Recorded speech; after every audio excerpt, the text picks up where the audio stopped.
So, for the next theme, there are a couple of bits of news I wanted to talk through, Chris, and then we can discuss the common theme and what this really means going forward. The first bit of news is that the AI dictation app called Whisper, WISPR, Whisper Flow, has secured a $30 million Series A in a round led by Menlo Ventures for its AI dictation app. So, this thing is growing crazy fast, 50% month over month, and this is just to fuel further growth. So, that's one bit of news. Another bit of news that caught my eye is that an AI medical scribe called Abridge has raised $300 million at a $5.3 billion valuation. That is very rich valuation for an early stage startup, even in Silicon Valley. And this is one of the many medical scribes, basically an AI tool that listens to your conversation with the doctor, creates notes, does a bunch of categorization for health insurers, all of that sort of stuff. And notably, this raise came just 5 months after an earlier raise and has nearly doubled the valuation. So this thing is going crazy. Now, what is a theme that I'm noticing here, and something that I'm noticing from my own use, is that voice, right? Talking to your computer and AI go together like peanut butter and chocolate. They are an amazing combination. And I think there are actually a few really interesting lessons to be drawn from this, Chris, because voice to text dictation is a technology that is far from new. Definitely by the 1990s, there was a company called Dragon Dictate, and there were a number of others that gave voice transcription software. It was expensive. It took a lot of training. It was error prone. Of course, more recently, you've been able to talk into your phone and get transcriptions and all of that sort of stuff. And the funny thing is, you could talk to Siri, you could talk to the Google Assistant. But the funny thing is, it was never that useful. And I was definitely a skeptic about it in the past because it was one of those things where it seemed perpetually stuck in the uncanny valley. And maybe it's also my accent and the way I talk. But the thing was always when you were talking to a computer, you needed to modulate your tone. You needed to speak clearly. You needed to enunciate. You needed to specify punctuation.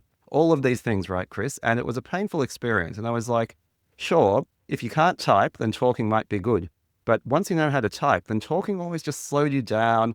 You had to go back and correct strange errors and that sort of stuff. It didn't know technical language. And what I found recently, I'm using actually another tool called Willow Voice. It is amazing, right? I can write emails. I can even talk. I can do coding with this thing.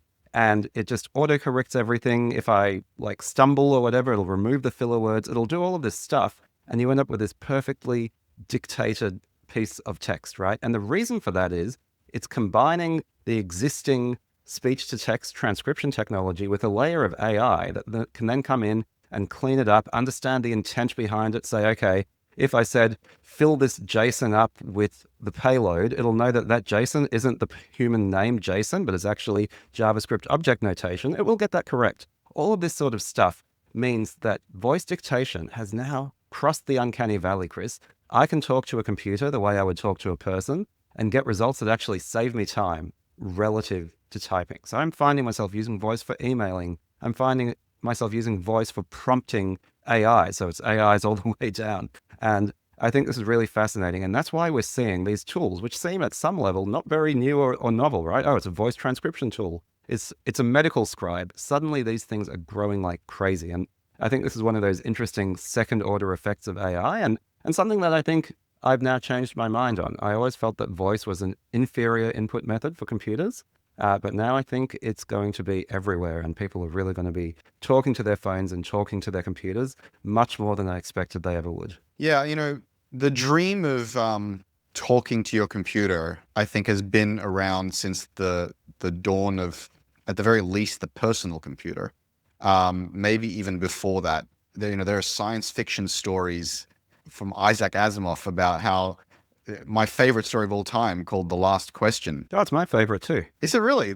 Yeah, if you haven't seen that, read that, it's amazing. Also, Naval And Ravikant's favorite, apparently, so we're in good company. there you go. It starts with a couple of guys down in the bowels of a mainframe. At the time, all they could really imagine is mainframes, talking to the computer. And as you said, drag and dictate, and you see all these people with their headsets and stuff trying to get the computer to go left, left, left, and it's cursors moving left. This has been a dream since the beginning, right? The dream eventually developed a kind of I think one of the key phrases that started to develop around this was ambient computing. This idea that you'd have an assistant in your home, and or you'd have screens everywhere, and you could just walk up to them and talk to them. If you see Star Trek: The Next Generation, this was sort of that dream, visualized in fiction. This has just been this human need that we've wanted to personify and anthropomorphize our computers. This is why I've been saying glasses and earpods are the future of computing, because they have microphones built in, they have speakers built in, and we are going to walk around all day with headphones or glasses on, and we're going to talk to these things all the time. All the time. Even today, I will more often than not, I'll press the action button on my iPhone, and which is connected to the shortcut for ChatGPT voice mode.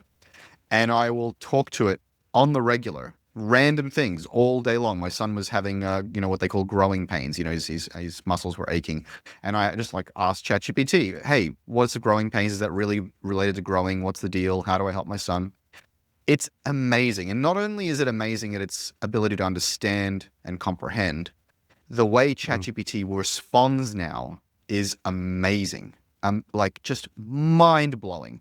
It takes pregnant pauses, it takes breaths, it laughs, it's just incredible. The only thing that breaks the illusion, the only thing really, is it doesn't know how to ignore background noise. It kind of gets interrupted by my son running around, yelling, screaming, talking. And it doesn't know how to ignore its own voice. It interrupts itself all the time when it's on speaker voice. And just all the time, to the point where it's unusable and I have to put the volume right down or I have to use headphones or whatever. But once it gets over this problem with interruption, this kind of free-flowing conversation with our devices is here. It's real. It's magical. And from drag and dictate to the last question to Samantha to data, this has been the dream, and it's becoming a reality. And to me, Chris, I think there's a lesson for founders here as well, which is that quality matters, right? And that the funding follows the usage of the product. So we've seen, again, these tools have been around forever, and people have treated them as a novelty because they weren't good enough. You used it for a bit, you're like, wow, this is cool. And then you move on, you go back to typing. Now it's finally good enough. After decades, we've actually just reached this inflection point, and the markets have seamlessly picked it up. People have started using it. The VCs have started funding it, and these things are growing like crazy. Again, a $5.3 billion valuation is no sniffing matter, even in Silicon Valley. That is a huge multi-corn. And so, I think it's just a really valuable lesson about the importance of product quality, of product polish, of actually having technology that is good enough to meet an actual need out in the real world.